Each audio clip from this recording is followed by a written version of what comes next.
ఇక breaking news చూస్తున్నాం. ఏపీలో ఎన్నికలకు ఇంకా 10 రోజులే ఉండటంతో ప్రలోభాల పర్వం జోరుగా సాగుతుంది. భారీగా నగదు తరలింపు జరుగుతుంది. తూర్పుగోదావరి జిల్లా గోపాలపురం జగన్నాథపురం చెక్పోస్టు వద్ద తనిఖీల్లో 2,40,00,000 రూపాయలు సీజ్ చేశారు. ఎవరికి అనుమానం రాకుండా బస్సులో తరలిస్తుండగా పోలీసులు స్వాధీనం చేసుకున్నారు. ఈ డబ్బు ఎవరిది అన్న వివరాలు తేలాల్సి ఉంది. ఇదే అంశానికి సంబంధించి మరింత సమాచారాన్ని మా ప్రతినిధి సాగర్ ఫోన్ ఇన్ లో అందిస్తారు. సో సాగర్, ఇప్పటికే చూసుకుంటే ఏపీలో ఎన్నికలకి ఎంతో టైం లేదు. అయితే ఈ సమయంలో భారీగా నగదును పట్టుకోవడం కూడా మనం చూస్తున్నాం. అయితే పోలీసుల తనిఖీల్లో భాగంగా దొరికిన నగదు ఎవరిది అన్న వివరాలు ఏమైనా తెలిసినాయా? తూర్పుగోదావరి జిల్లా గోపాలపురం నియోజకవర్గం జగన్నాథపురం చెక్ పోస్ట్ వద్ద సాధారణ తనిఖీల్లో భాగంగా హైదరాబాద్ నుంచి వస్తున్న ప్రతి వాహనాన్ని కూడా పోలీసులు క్షుణ్ణంగా తనిఖీ చేస్తున్నారు. ఇందులో భాగంగా హైదరాబాద్ నుండి విశాఖపట్నం వెళ్తున్న శ్రీ వీరాంజనేయ ప్రైవేట్ ట్రావెల్స్ బస్సులో ఈ ప్రయాణికుల లగేజ్ చెక్ చేసినప్పుడు 2 బ్యాగులు అనుమానాస్పదంగా ఉండటం, వాటిని ఓపెన్ చేయమన్నప్పుడు ఆ వ్యక్తి కొంత కంగారు పడడం, వీటన్నిటిని అబ్జర్వ్ చేసిన పోలీసులు ఆ 2 బ్యాగుల్ని కూడా క్షుణ్ణంగా తనిఖీ చేశారు. 2 బ్యాగుల్లో కూడా సుమారుగా 2,40,00,000 రూపాయల నగదు రాజమండ్రికి తీసుకెళ్తున్నట్లుగా పోలీసులు గుర్తించారు. ఆ నగదు తీసుకెళ్తున్న వ్యక్తిని ఒకవేళ అతను వ్యాపారం అయి ఉండొచ్చన్న అనుమానంతో ఆ నగదుకు సంబంధించిన వివరాలు అడిగారు. కానీ అతను ఆ వివరాలు ఏమి చెప్పకుండా మొదట కొంత ఇది పోలీసులకి సంబంధించిన నగదని, మరలా హైదరాబాద్ లో కొంతమంది వ్యక్తులు రాజమండ్రిలో వాళ్ళకి సంబంధించిన వ్యక్తులు వస్తారు, వాళ్ళకి ఈ బ్యాగులు అందించాలని చెప్పినట్లుగా కూడా పోలీసులతో కొంత మార్చి సమాధానాలు చెప్పడం, పొంతం లేని సమాధానాలు చెప్పడంతో ఆ వ్యక్తిని కూడా పోలీసులు అదుపులోకి తీసుకున్నారు.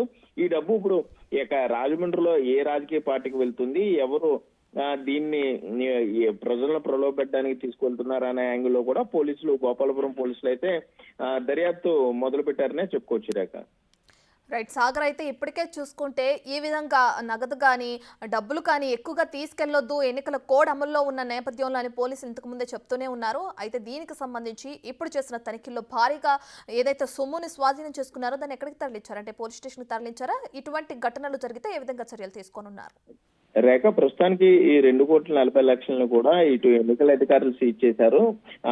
జిల్లా కలెక్టర్ కార్యాలయం, అంటే జిల్లా రిటర్నింగ్ అధికారి కార్యాలయానికి తరలిస్తామని గోపాలపురం ఎస్ఐ సతీష్ చెప్తున్నారు. దాంతో పాటుగా అసలు ఈ నగదు ఎక్కడి నుండి ఎక్కడికి వెళ్తుంది, ఎవరు దీన్ని రిసీవ్ చేసుకుంటారు, ఇతని మొబైల్ డేటా కూడా మొత్తం సేకరిస్తామని మనకి చెప్పారు. ఇప్పటి వరకు కూడా ఉమ్మడి పశ్చిమ గోదావరి జిల్లాలో సాధారణ ప్రజానీకం రోజువారీ కార్యక్రమాల్లో భాగంగా తీసుకువెళ్లే నగదును మాత్రమే పోలీసులు సీజ్ చేస్తూ వచ్చారు. వ్యాపార అవసరాల నిమిత్తం, పెళ్లి అవసరాల నిమిత్తం లేదా వ్యవసాయ అవసరాల నిమిత్తం తీసుకువెళ్లే డబ్బుని, అంటే తెలియక తీసుకువెళ్లే డబ్బుని సుమారుగా 50,000 పైన ఉన్న నగదుని కూడా సీజ్ చేయడం జరిగింది. కానీ ఇంత పెద్ద మొత్తంలో పొంతం లేని సమాధానాలతో దొరకటం ఇది మొదటిగా చెప్పుకోవచ్చు. అంటే పోలీసులు ఇంకొంచెం వారు దీన్ని పెంచితే కనుక, చెక్ పోస్టులు పెంచితే ఇటు పక్క రాష్ట్రం నుండి, తెలంగాణ రాష్ట్రం నుండి ఇటు ఆంధ్రాకు వచ్చే ప్రైవేట్ ట్రావెల్స్ బస్సులతో పాటుగా ప్రైవేట్ కారుల్లో కూడా పెద్ద ఎత్తున నగదు తరలిస్తున్నారు అనే సమాచారం కూడా ఉన్న నేపథ్యంలో పోలీసులు నిఘా మరింత పెంచితే ఈ ఎన్నికల డబ్బు, అక్రమంగా తరలించే డబ్బు మరింత దొరుకుతుంది. సాధారణ ప్రజానికం మీద నగరాల్లో, నియోజకవర్గాల్లో ఈ చెక్ పోస్టులు పెట్టి కేవలం అక్కడ మాత్రమే దృష్టి కేంద్రీకరిస్తున్నారు.